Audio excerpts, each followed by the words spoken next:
Praise the lord. ఈరోజు దేవుని వాగ్దానము, యెహోవా నీతిమంతుడు, ఆయన నీతిని ప్రేమించువాడు, యథార్థవంతులు ఆయన ముఖదర్శనము చేసెదరు. కీర్తనల గ్రంథము 11వ అధ్యాయము 7వ వచనము.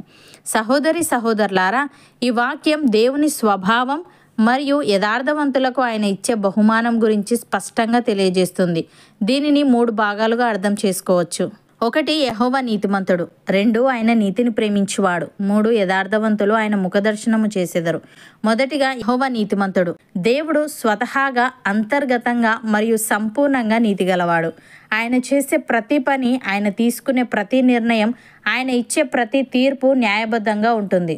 ఆయనలో అన్యాయం లేదా పక్షపాతం ఏమాత్రమూ ఉండదు. ఉదాహరణకు, నోవహు కాలంలో జలప్రలయం సంభవించింది. ఆ కాలంలో మానవుల దుష్టత్వం భూమి మీద అధికమైనప్పుడు దేవుడు కేవలం నీతిమంతుడైన నోవాహును, అతని కుటుంబాన్ని మాత్రమే రక్షించి మిగిలిన లోకంపై తన న్యాయమైన తీర్పును ప్రకటించాడు. దుర్మార్గాన్ని సహించకపోవడం మరియు నీతిమంతులను విడిచిపెట్టకపోవడం దేవుని నీతి. రెండవదిగా ఆయన నీతిని ప్రేమించువాడు. దేవుడు కేవలం నీతిగలవాడు మాత్రమే కాదు, నీతిగల క్రియలను మరియు తన పిల్లలలో నీతిని కలిగి ఉండడాన్ని కూడా ప్రేమిస్తాడు.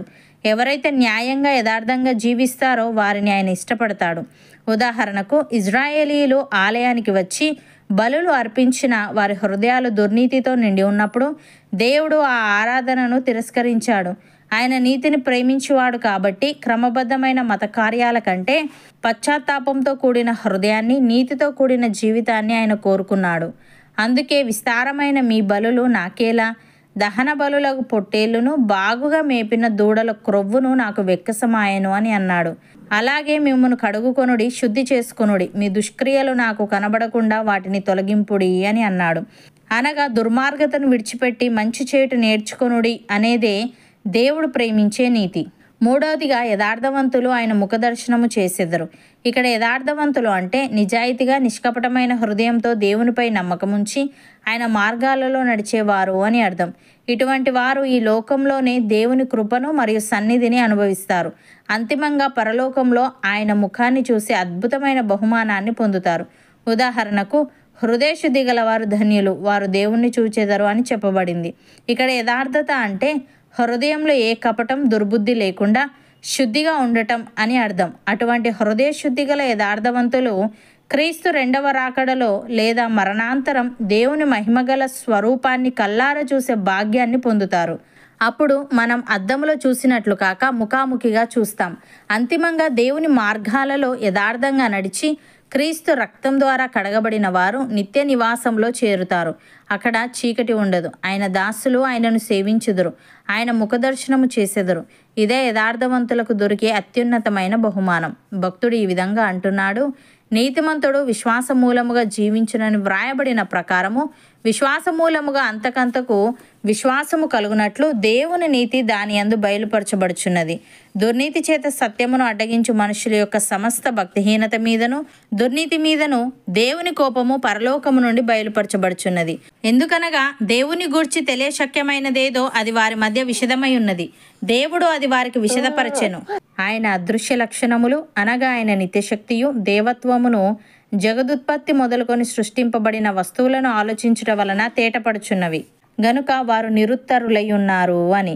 సహోదరి సహోదరులారా, ఈ మాట నమ్మదగినది. ఏదనగా, మనం ఆయనతో కూడా చనిపోయిన వారమైతే ఆయనతో కూడా బ్రతుకుదుము, సహించిన వారమైతే ఆయనతో కూడా ఏలుదుము. ఆయనను ఎరగమంటే మనలను ఆయన ఎరగనను, మనము నమ్మదగని వారమైనను ఆయన నమ్మదగిన వాడుగా ఉండును. ఆయన తన స్వభావమునకు విరోధముగా ఏదియూ చేయలేడు. అవును అన్నవారు నాతో పాటు ప్రార్థనలో ఏకీభవించండి. పరిశుద్ధుడా, ప్రేమగల తండ్రి, నీవు నీతిమంతుడవని, నీతిని ప్రేమించువాడవని, యథార్థవంతులు నీ ముఖదర్శనము చేసేదరని, నీవు చేసే ప్రతి పని, నీవు తీసుకునే ప్రతి నిర్ణయం, నీవు ఇచ్చే ప్రతి తీర్పు న్యాయబద్ధంగా ఉంటుందని, నీలో అన్యాయం లేదా పక్షపాతం ఏమాత్రం ఉండదని తెలియజేశావు. తండ్రి, నీకు స్తుతులు.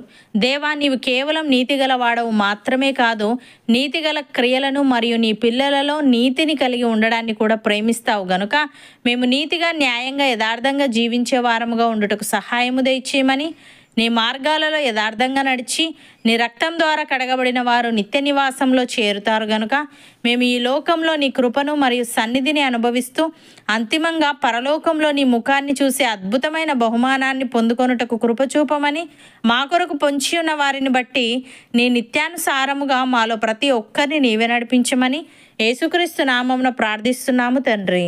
ఆమెన్.